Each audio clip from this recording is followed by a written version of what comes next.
The China in Africa podcast is brought to you in partnership with the Africa-China Reporting Project at Wits University in Johannesburg. The ACRP aims to improve the quality of reporting on Africa-China relations through reporting grants, workshops, and other opportunities for journalists. More information at africachinareporting.co.za and our dedicated training website at africachinatraining.com. Hello and welcome to another edition of the China in Africa podcast, a proud member of the Senegal network from SupChina. I'm Eric Olander, and as always, I'm joined by Cobus van Staden, the senior China-Africa researcher at the South African Institute of International Affairs in Johannesburg, South Africa. A very good afternoon to you, Cobus. Good afternoon. Cobus, it has been a week now since the end of FOCAC, and what usually happens in the 2, 3, 4 week time period after FOCAC is we start to see the really good analysis that starts to come out. And it is, in fact, starting to trickle out. We've been showcasing quite a bit of it on our website over the past couple of days. Some great reporting coming out of the team at Development Reimagined. They wrote, for example, that the overall direction of Africa-China relations is intensification rather than a cooling. And they are trying to challenge one of the key narratives that emerged from FOCAC, that China is backing away from Africa because of the fact that in the Xi Jinping speech, he only outlined $40 billion of financial pledges. Now, that has been a big point of contention with a lot of people looking at China's engagement in Africa, because they're saying, well, look, in previous FOCACs, they were giving $60 billion. And this time they're only giving $40 billion. So that shows that China's backing away. In fact, there's just been some terrible, terrible takes. We've been calling these the bad takes. I've been writing about them in the newsletter, where people are saying that, well, China is not giving as much money because it's worried about its own economy collapsing. That was one tape. And you're just like, the $20 billion difference between $60 and $40 billion is not going to make enough of a difference to save a $14.72 trillion economy. So bad take right there. Another bad take was the fact that there's so many bad loans in Africa that the Chinese economy, again, is on the verge, and this is the word they used, of collapse. And you're just like, awkward.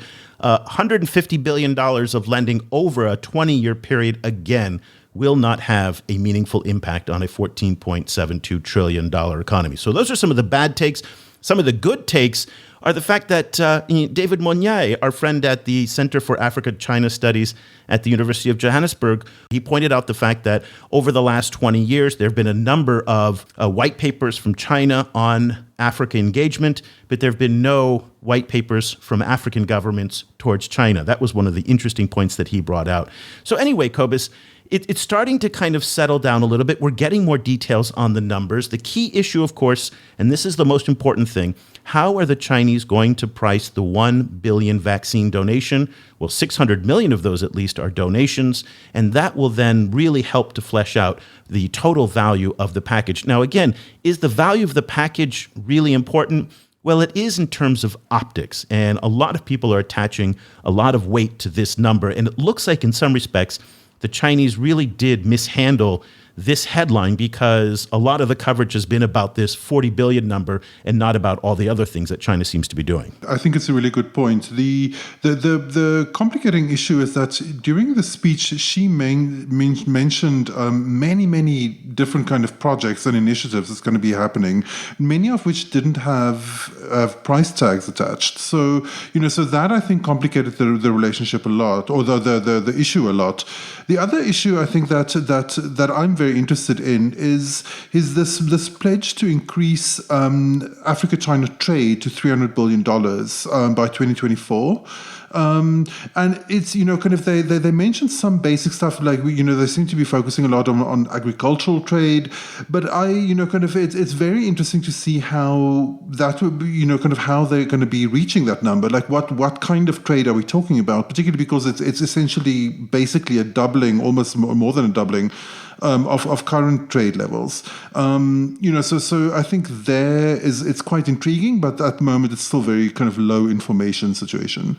And that specific $300 billion number was of African exports. So how are they going to increase the value of African exports? Because it's not going to come in the form of tea leaves from Kenya or coffee from Ethiopia. There's going to have to be either high-value commodities like oil or cobalt, or it's going to have to be some sort of manufactured good or products that have value added to them in Africa prior to export. But let's stay on this question of trade today and get a perspective on the ground from China. We always love to have conversations with our good friend Walter Ruigu, who's the managing director of CAMAL, which is an international trading and sourcing company that does a lot of business from China in Southeast Asia, Africa, and the Middle East. We've spoken to Walter many times over the years, and I wanted to make sure we speak to him before the end of the year to get his take both on FOCAC and also on the conditions on the ground in China. Walter, a very good evening to you, and thanks so much for joining us again on the show.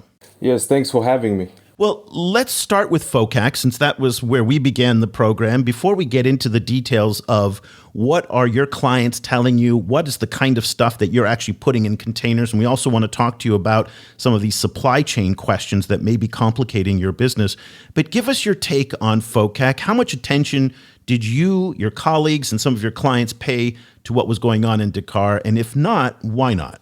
Yeah, I think the first thing is in 2018, when the FOCAC was here in Beijing, we were very looking forward to the FOCAC in Dakar. But as you know now, because of COVID, the travel became quite impossible. So that has reduced quite the amount of attention that has been placed on FOCAC.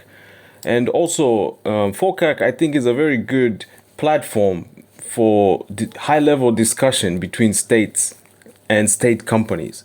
So for medium-sized, small companies, even private companies, FOCAC it still has a lot of work to be done to integrate these kind of companies into the discussion. So yes, we follow it. We saw the pledges that were made, but from a private sector point of view, FOCAC still remains quite a distance from our daily work. That's a very interesting point. FOCAC itself this year was focusing a lot on trying to strengthen those ties, actually. And so from your perspective, what should a body like FOCAC do to be more relevant to the private sector? First of all, I think FOCAC has transformed a lot. The first FOCAC I ever attended was in 2012, and also it was here in Beijing. That FOCAC and the FOCAC this year, they're completely two different things. And one of the major changes was that if you look at the FOCAC this year, it was focused on things such as capacity building, people-to-people exchange, peace and security, investment. So these kind of things, they were not really very present in 2012. So the program itself is shifting. But because of the nature of how it's organized and the people who run it, it's still very state-to-state driven. So hopefully in future FOCACs, which will be more open and, hopefully, people can attend and the private sector can attend. And, not only the African private sector, but also the Chinese private sector. I think this will do a lot to help the trade, the economic discussion, and also bring in the private sector. But this year, of course, because of COVID, that has also caused a big problem in terms of engaging the private sector. Well, let's talk about your business and how business is going and what your clients are telling you about the state of the economy. Again, it'd be interesting also to get your perspective on how Africa compares to your business in the Middle East and even now here in parts of Southeast Asia where you're doing trade logistics. Okay, what we're hearing from the outside in is that the Chinese economy is facing some serious headwinds. In fact, just this week, the Chinese Politburo approved a new package of measures to jumpstart the economy in a bid particularly to ease the pressure on the faltering real estate market. There's a lot of pressure in China in terms of growth. The economy has slowed, both because of the ongoing pandemic, but also because China's economy is just maturing to the point where the days of 6, 8, 9, 10% growth that it experienced over 20, 30, 40 years is coming to an end. So you're there at this point of transition. You've also been there throughout the pandemic, and you've seen the factories open and close. You've seen the ports open and close. You've seen the access to containers ebb and flow. Give us a sense as to where the Chinese economy is right now and what the factory situation is vis-a-vis your own business. Yeah, I think the first thing is it's not only about where the Chinese economy is. I think the first question is, where is the global economy, right? Which economy in this world is doing well at the moment, right? And there's really not many economies that are performing well.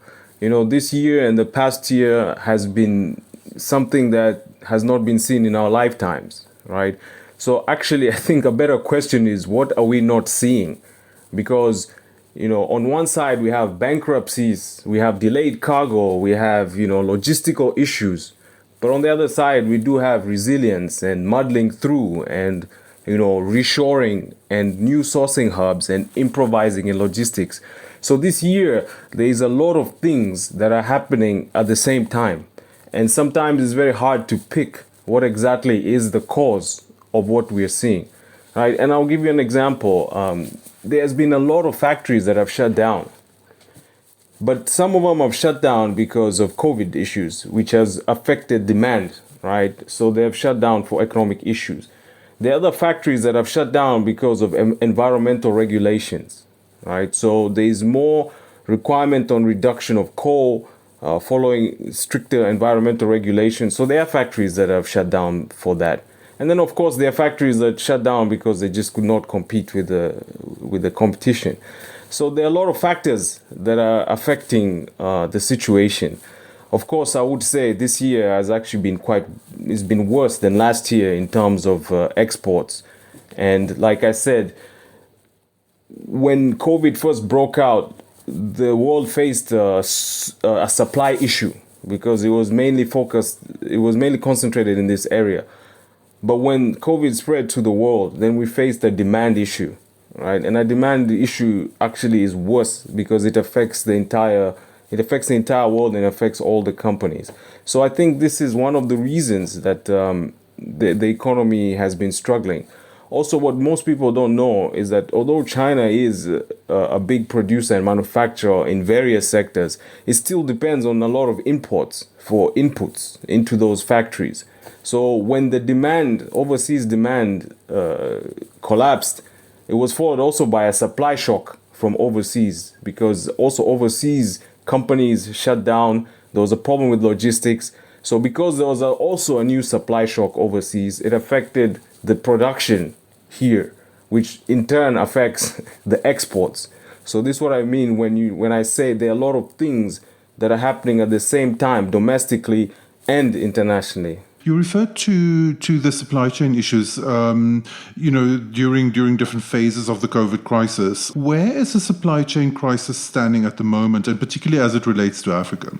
Yeah, the first thing I would say, I never thought in my life of trading I would see the world run out of containers. This is a situation that just, if you think about it, theoretically, of course, there is a finite amount of containers, but throughout the globalization and the way world trade works, this is something that we at least for myself, I'd never conceived could happen. And this is a big problem that is still ongoing.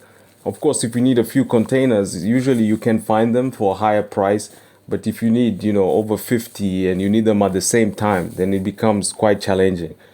That's the first thing. The second thing is, I never imagined that, the developed countries would be unable to clear their own cargo, right? When the cargo arrives, we've seen this outside the port of Long Beach and Los Angeles.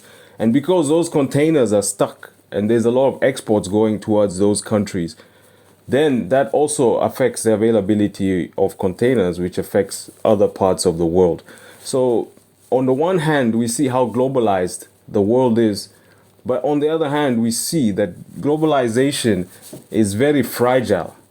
And sometimes it's very easy to assume that the trend is irreversible. But I think what has been clear this year is that the number of people, at least in international trade, the number of actors who control international trade, they're very few. Whether it's, the big shipping lines or the companies that control the containers.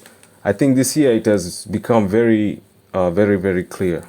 Well, let's spend a little time on this container issue because it has a big impact in Kenya and Nigeria and other port countries in Africa. So one of the big issues that you mentioned about the ports of Long Beach and Los Angeles, for example, where the backlog is most extreme. Back in October, there was as 80 ships basically stacked up off the Pacific Ocean there, off the coast of Southern California. That's down to now about 46 boats that are now offshore, and they're all just waiting to get in. And the big problem, of course, is not just that they can't offload, but there's no trucks to take the containers, and then the containers, when they're taken, are not being backfilled with empty containers to go back to Asia to give people like you to ship stuff then to places like Mombasa.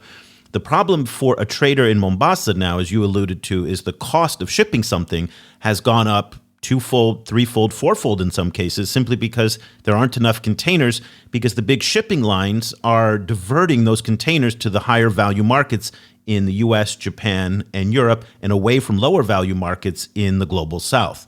So I guess my question to you is, how are you and your clients dealing with that when you have to ship something to, say, Zambia or Kenya or somewhere in Africa, and the cost of shipping has gone up considerably? How are you and your clients coping with this?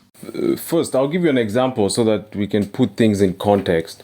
Before, when we used to send containers to Durban, the price of a 20-foot container was around $1,000, even less.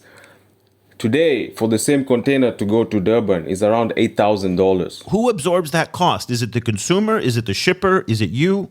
Of course, it's the consumer, because we are price takers. We cannot tell the logistics companies what to charge. So they pass the cost to us. We pass the cost to the importers. The importers pass the cost to the consumer. Okay, so this also impacts the demand, the global demand, right? Because the consumer now has to make a decision whether or not they'll purchase that. And what has happened is actually very simple. The goods that are worth more than the logistics are the only goods that are moving out.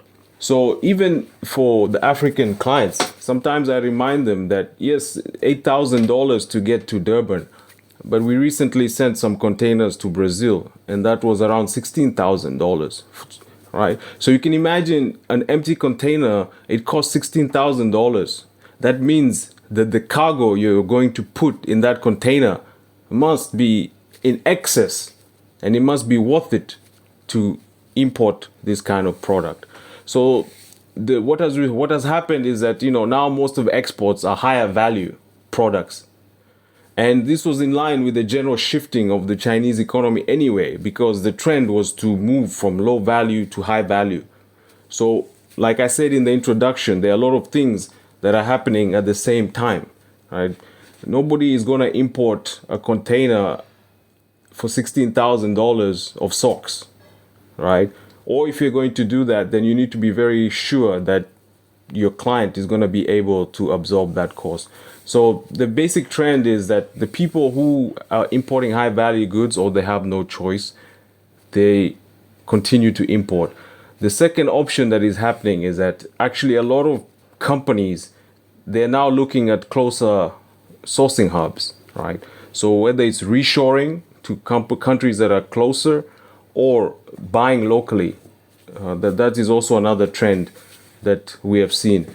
Of course, the problem is if the product is not available locally or is not available in the region, then in that case, sometimes the companies have shut down. We have seen quite a few clients shut down this year, So, I mean, this is the reality of the situation. Can you give us an idea of how African buyers are responding to this? Which kind of products are they dumping, and which ones are they persevering with? Yeah, like I said, anything that is low value is a candidate to be scrapped. Any product that is high value will be continued to be imported if it's not available locally or regionally. A third option that is happening is that there are certain products that are sent in bulk. If the cargo is going to be sent in bulk as opposed to be sent inside a container, then those prices are reasonable. Another situation that is happening is that the air freight, if the product is not too heavy and can be sent by air, then that is also another situation that we have seen that is viable. Well, this seems like it might be a double-edged sword for Africa because on the one hand, there's been a lot of complaints about the presence of so many low-cost Chinese imports that are displacing African producers and too much competition. This is the famous China price that everybody's complained about that for years has undercut local competitors. So here, these low-cost goods may cut down, so it will help African producers because it just doesn't make sense to ship socks, as you pointed out, or cheap electronics at $8,000 a container. That being said, the fact that consumers may end up paying more because no one has the scale or the volume that the Chinese have to produce things at the lowest cost possible. And so you may onshore or reshore in places like Kenya, but because they can't manufacture at the volume that the Chinese can, the cost for consumers may go up. Either way, it looks like the consumer is going to be paying more for products, whether it comes from China and it's inflated because of the cost differential, or if it's produced locally, it will be more expensive. But at the end of the day, the consumer in Africa and around the world seems like they're going to pay more money. Is that a fair assessment? Yes, it's a fair assessment. The consumers, they are at the end of the supply chain. So they have to bear that cost. But there's a situation where the consumer just forgets the product and they forgo the product. If they forgo the product, then it's a problem for the importer, right? If the importer has already imported, and it's also a problem for the manufacturers if they cannot sell their goods. So actually, there's been a large number of bankruptcies because, like I said, the demand has fallen. The consumer has received the new price, and they're not willing to take it, or at least they can wait. They can wait until the situation changes. So it's not only the consumer that is paying the price; it is the entire value chain. Do you foresee more manufacturing happening in Africa because of this shift? There are two things about that. Like I said, there are a lot of things that are happening at the same time. The issue of logistics is a situation that is not sustainable. It's not going to be like this forever. The shipping companies and the agents, they are in a hurry to get the containers back to China so that you can get more goods, right?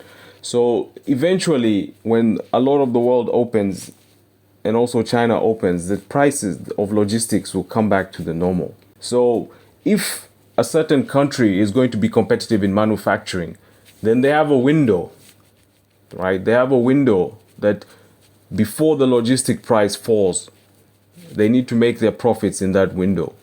Because when the logistics come back to normal, then the imported goods will be cheaper than they can manufacture, right? So there are two considerations to think about. If they're able to manufacture at a price that will be lower than the imported goods, thanks to this window, then of course there'll be manufacturing. But manufacturing takes time. And myself, I believe that this situation will be over late next year. Well, your mouth to God's ear, right? I mean, that's the hope late next year, assuming that everything kind of goes as planned. But well, it would be amazing if it was over next year. But listen, you said at the beginning of the show that what part of the world is doing well. Well, it turns out there are a couple places in the world that are actually doing well. Here in Vietnam, the World Bank is forecasting 4.8% growth this year. Not bad, all things being equal. Oil is at $73, $74 a barrel these days. So those Gulf countries and those oil exporting countries are doing okay on that. And it's not terrible. And I guess I'm curious about, where is your phone ringing from? Who's calling you right now for orders, and what kinds of orders are they interested in? Is it coming from the Middle East? Is it coming from clients in Africa? Or is it coming from here in Southeast Asia? And what do they want from you? Well, these days it's us calling more than being called. Really? Tell us about that. Because like I said, when the logistic issue came, we had to develop our own strategy as a company. You know, I'll tell you an anecdote that maybe your listeners and also you may find interesting. There's a factory in Tangshan in Hebei province, the steel capital of China. We used to buy steel billets from this factory in the around 2012 to 2014, 2015. In 2014, China declared the war on pollution, and there was a very clear policy of discouraging what was called the two highs and the one low, which is basically high energy consuming industry high polluting industry and low value add industry. Now, the production of steel billets is all three of those, right? So that factory shut down, and a lot of factories have shut down in Tangshan, and that was because of environmental regulations. The forced conversion from using coal to natural gas, a lot of companies could not invest in the capex, so they just shut down. Well, one factory, they moved from that and they moved into crypto mining. And when they started mining crypto, they actually were doing quite well. But then later, that was also banned because of many reasons, and one of them is high energy. When you say crypto, you mean cryptocurrency, Bitcoin kind of thing? Yes. Okay. So after that, they had to shift to another industry, and they shifted to importing Australian products, because now the Chinese middle class is grown quite large, and they have demand for imported products, whether it's wine or these kind of products. So they were doing quite well. And you can imagine there's a company that was producing steel billets, now is selling, Australian makeup and milk. But then, of course, there was the rivalry between China and Australia. So that business also tanked. And the same company now, they're focused on, the green sector, because now there's a lot of emphasis on the environment. There's a lot of interest on technology that will help, generate cleaner energy and this kind of thing. So, looking at this kind of company shift and change, we also had to take the same direction. So products that were low value, especially for use in the construction sector, a lot of the factories have just closed. So it's not a matter of, that's no longer an option. So we had to look at two things. We had to look at goods that are higher value, and because of the logistics, we had to look closer to China. And this is how we ended up, focusing on Southeast Asia. So Philippines, Thailand, and Vietnam. And what kind of goods are those? What kind of higher value products? Give us an idea of what. There are two kinds. And one is light machinery, equipment that is used in mining and construction and manufacturing. These are highly encouraged products. So the factories, these are the factories that will be last to close. These factories tend not to be polluting, and they tend not to use a lot of, it's not very polluting, and the energy that they use is not as much as, some of the other industries, such as, steel making. So they're highly encouraged, and the goods are worth, the value of the goods is already high. And so, some of these products have become quite competitive. Also, industrial chemicals have value addition. It's not a matter of just digging up some product or, not adding value. So anything that has value add and is good for the environment, it leaves, actually, there's a lot of products that are quite attractive if you look in the right area. So one of the things that was announced at FOCAC this year is more tariff-free access to Chinese markets for African goods. So I realize that a lot of the discussion around this has focused on agricultural goods, which is not a field that you work in. But I was wondering, kind of, how affected is your business by tariffs, and like what kind of like tariff changes would you like to see? Well, we're exporting. So actually, from the export point of view, the tariffs would be from foreign countries, not from China. There's a lot of kind of talk about the particular kind of logistics of hooking like exports from China to the African Continental Free Trade Agreement, and with that all of these kind of like different tariffs in different African countries. So sorry for kind of like moving it slightly in that direction. Kind of how do you foresee that all of these issues kind of affecting your work?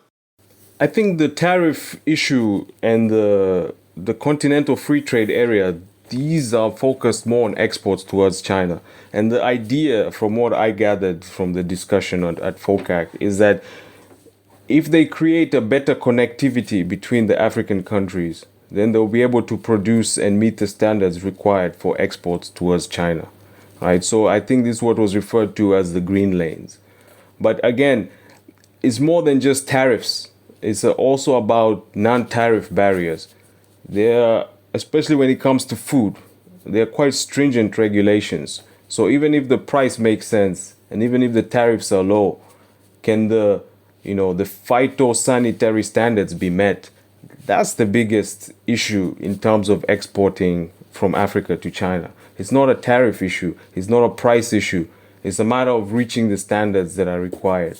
Yeah, that was the issue with the avocados in Kenya, which needed to be flash frozen according to Chinese import regulations. And Kenyan exporters simply didn't have that capacity and didn't invest in the flash freezers. So only 1 out of 100 were approved and actually got their avocados through. And so to your point, these are non-tariff barriers, which maybe hopefully the Chinese will invest more in to help African producers and exporters to access the Chinese market. Very quickly, just want to talk to you a little bit about, again, the changes in the CAMAL business over the years. I remember back, a few years ago, seeing pictures of you on LinkedIn standing in front of lots of big heavy equipment. And a lot of this heavy equipment was being exported from China to African countries to help build the infrastructure, from the standard gauge railway to the highways to the ports and all the things that have been built over the past 20 years. China now is getting out of a big chunk of that business, at least in the financing side. The construction companies are still very active in Africa, but they're not financing that kind of infrastructure anymore. Is that affecting the amount of exports from China in terms of the heavy equipment and all that machinery and the chemicals that were used to build this infrastructure? Are they sourcing more of it locally, or is that business more or less going away as China's backing away from this side of their engagement with Africa? There are two ways to look at that. One is, as those projects decrease, then the sales from Chinese manufacturers to Chinese construction companies, of course, will decrease because the demand has decreased. But what has happened, and actually what has helped us, is the Chinese construction companies overseas have relied on Chinese equipment. And throughout the process of them using the equipment in different countries, it has increased the brand reputation of the equipment. And also it has allowed the R&D to improve for those companies. So companies such as SANY and XCMG, the SANY and XCMG of today is not the same as the SANY and XCMG of 10 years ago, right? Because now the equipment has been subjected to different kind of terrains, different countries, different kind of transportation, different requirements. So actually those projects were a way for the manufacturers to increase their global presence and their global brand. So from that side, it has actually helped a lot. And I expect it to continue, because 10 years ago, when we talked to customers about XCMG excavators, there'll be a lot of hesitation. But now when we talk to the same customers about XCMG excavators, there's no need for us to really explain much because they've already seen them in action locally. Interesting that they're building global brands. And those of you who are not familiar with SANY, it's basically the Chinese equivalent to Caterpillar, that big heavy equipment, the yellow trucks and machines that make all the roads and big heavy machinery. And so SANY is a very big player around the world in that. Cobus. Just pulling it back to FOCAC, and another big thing that was announced there is this RMB center, like a cross-border RMB center to promote trade in Chinese yuan.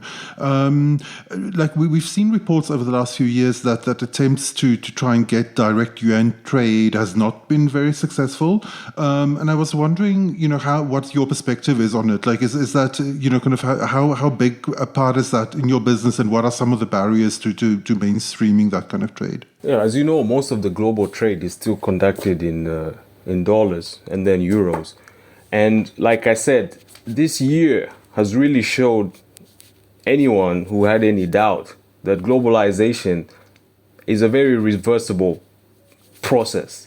And one of the reasons is that the actors that control the globalization as defined in the specter of international trade, there are very few actors. And one of the most powerful actors in this trade is the SWIFT system, right? So before the issue of internationalizing the renminbi, it was always there. But what has happened in the past 2 years is pushing this process faster, because people are realizing that, there needs to be an alternative because if anything does happen, for example, to SWIFT, it will affect not only the Western countries, it will affect the whole world. So there is an attempt to build an alternative, but this will take time, right? Because part of the reason is the renminbi itself is not floating. So it becomes harder to acquire this currency, and the capital account is still not open. So, right now we're still seeing the stage of a lot of experimentation, right? But there's more wins in the sails, because now it's no longer just a matter of simple trade. Now people have seen that there needs to be an alternative to the current system, and actually SWIFT has formed a JV with the local Chinese company to see how they can increase the internationalization of the renminbi in international trade. So it will come. It will not happen overnight, but because it has been recognized that the current system is not going to be sustainable, I expect it to happen, in the next 5 to 10 years. We'll see. Things move very quickly in China, right? So in the next 5 to 10 years, it will happen. Another example I can use is that, 10 years ago, to get renminbi in Kenya, for instance, at the Standard Bank or the local banks, it was quite difficult. But now, at least for smaller transaction, to get renminbi is quite straightforward process, right? So it's a matter of, there's a lot of try and error on small scale and then increase, right? I think what is also interesting is the introduction of the digital yuan, right? Because this brings a stage that did not exist when SWIFT was created. So I'm very interested to see how this will work. I mean, it's been launched already domestically. We're waiting to see how it will work internationally, especially in trade. Yeah, and there's a think tank. Actually, it was Hunan University, if I'm correct, and I'll put a link to it in the show notes, that is floating this idea of creating a digital currency union between a collection of African countries and using China's digital currency. It's called DCEP and DCEP. And it's a very interesting idea, because what they're trying to do is to get away from the currency conversion issue that plagues so many traders such as yourself, who have an African importer or exporter has to convert from their local currency to dollars, then dollars to renminbi back to dollars, back to the local currency. And there's a lot of costs and inefficiencies in that. And by using a digital currency, you could presumably take all those costs out and make it more efficient. And it's interesting that this proposal to create a China-Africa currency union is very interesting. It probably is a long ways away, but I do like the idea that these ideas are bubbling up. Listen, it's coming to the end of the year. Our last question for you today before we let you go. It's the end of the year. The holidays are coming. You're going to hopefully take a break. And when you start next year, what is the one or two things that you think everybody should be looking at in terms of either the economy in China or China-Africa trade or your business? Give us a little bit of an outlook for 2022 and what you're going to be looking at. I think the first thing everybody's looking at is COVID, right? There's a new strain that came out, new shutdowns, right? So everybody is on the lookout for whether there'll be a new strain. Will the current vaccines be able to counter the new strains? So I think that's the overarching theme for the whole world, because that it's caused a lot of issues. Next year at the beginning, there is the Winter Olympics. So the Winter Olympics in China, in terms of trade, in terms of the goods that are trading, in terms of the logistics, I expect that to also be affected, because whenever there is a big event, then there are more controls. So we wait to see what will happen, and then after the Olympics, after the Winter Olympics, we want to see what will happen overseas, because we rely on overseas demand. So if the rest of the world keeps closed, then it just makes the business more difficult. But with that said, we have invested a lot of resources and a lot of time trying to find the people who are, where the price elasticity is not an issue, And, there are certain factories that must produce. There are certain mines that must operate. And that's where we are focused on, because we don't want to be reliant on, the global economy recovering. Walter Ruigu is the managing director of CAMAL, which is a global procurement and strategic sourcing company, and he is based in Beijing. He's a long-time Beijing resident who follows these issues very closely. Walter, thank you so much for taking time out of your busy schedule to join us. We always love having you on the show and to hear your insights. I know you're active on LinkedIn and some social media platforms. If people want to connect with you, what's the best way they can find you?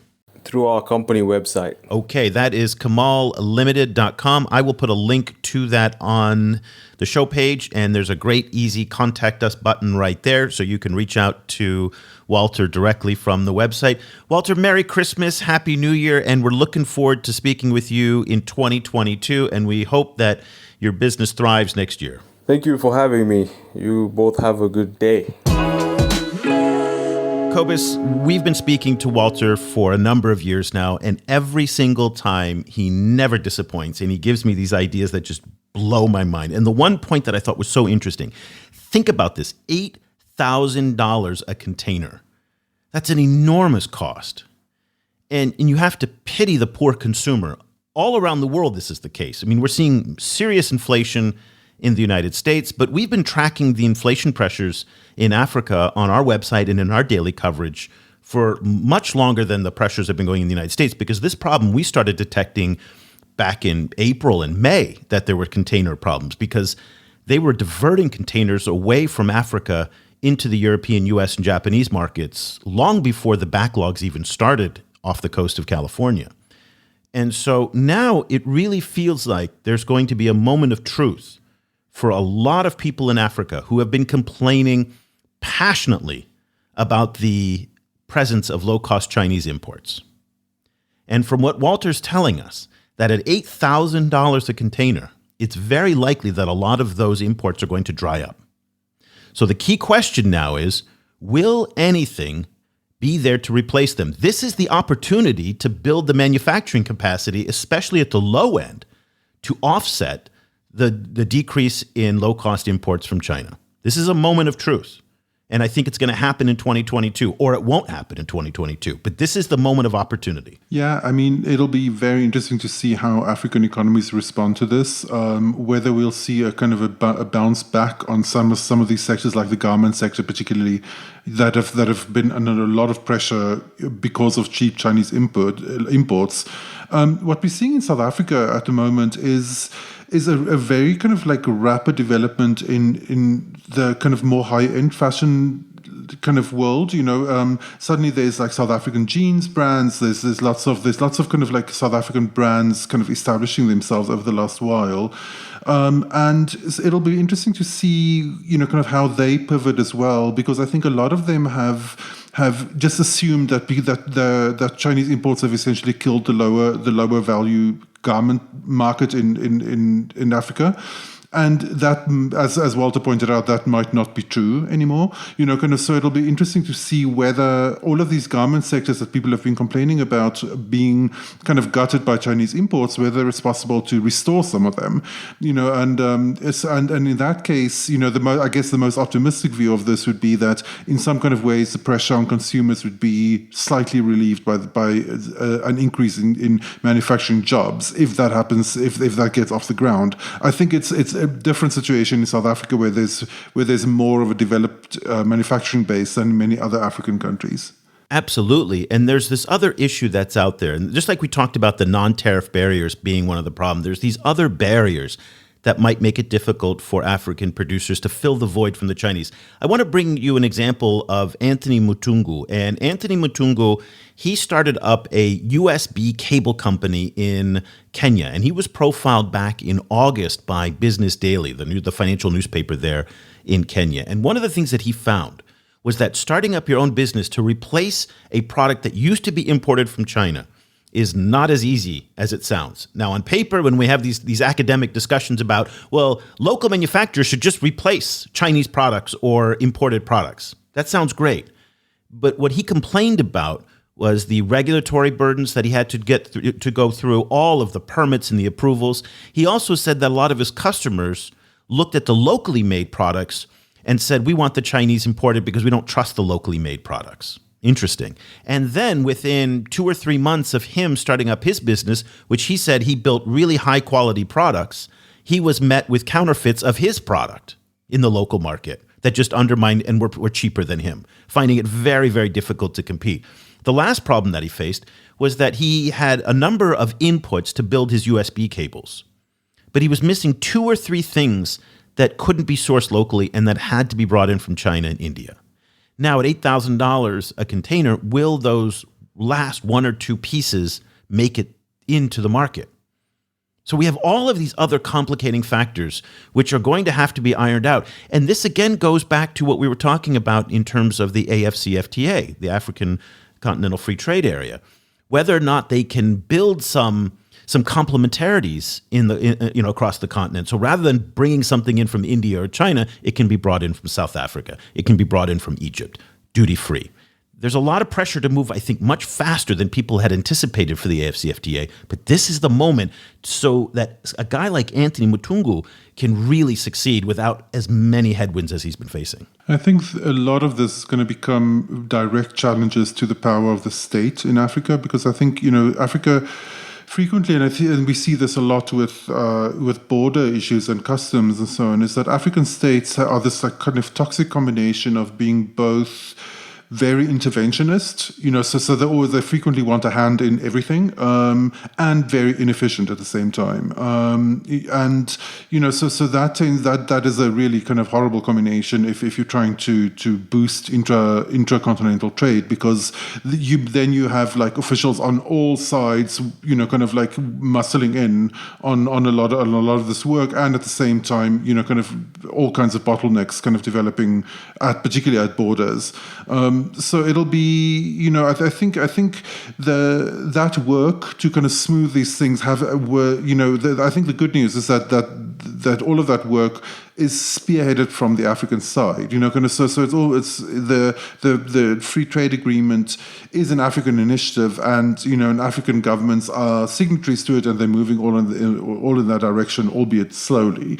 But I think it'll be interesting to see whether the kind of current crisis adds a little bit of heat under them, and whether we'll see a little bit more pragmatic, like a more pragmatic approach to some of these issues. Okay, well we'll keep an eye on that. We're keeping an eye on all of the post-FOCAC analysis. We've been doing quite a bit in the newsletter and on the website. It'll go on for probably another, I'd say 2 or 3 weeks, and some of it's really good and some of it's terrible. We're identifying the bad and also really showcasing the good. So go to the website, ChinaAfricaProject.com, if you want to start sifting through all the different takes on it. We're putting bad takes and good takes. It's really kind of interesting. Also, we want to welcome all of our readers at Harvard University. Anywhere on the Harvard Secure Network, you can access the China Africa Project, and you can sign up for the newsletter, so that's fantastic. And of course, if you would like to access the website and get all the analysis that Cliff Mboya is doing, that Cobus is doing, that I'm doing, and that other contributors of ours are doing every single day, go to ChinaAfricaProject.com/subscribe. Subscriptions start at just $7 a month for students and teachers and $15 for everyone else. We really appreciate all of your support, and all of our Patreon supporters. Just heartfelt thanks at the end of the year. We had a fantastic get-together last week. That was a lot of fun, Cobus, getting together with everybody on the Patreon. And we just, we weren't sure what was going to happen. And then all of a sudden, people just started showing up, and it was fantastic. And we just had this great hour-long conversation about FOCAC, and in a much more just casual, fun way. And God bless our listener in North Carolina who got up at 5 a.m. to do this. That is loyalty, Cobus. That is loyal. I mean, wow, 5 a.m. to join us. So thank you. We really appreciate it. So thank you to all of you for listening. And we're expressing a lot more gratitude towards the end of the year. It's that time of year. We have a couple more shows planned before the holidays. And then we're going to take hopefully a 2-week break, more likely a 1-week break. And we're going to have our end of year show. And then we've got our first show of 2022 already scheduled for January 5th. So we're going to be kicking off the new year in grand style. But for now, we'll just leave it there. I'm Eric Olander for Cobus Fenstaden. Thank you so much for listening. We'll see you again next time. The discussion continues online. Head over to facebook.com/China Africa Project to share your thoughts on today's show. For more information about the China Africa Project, go to chinaafricaproject.com.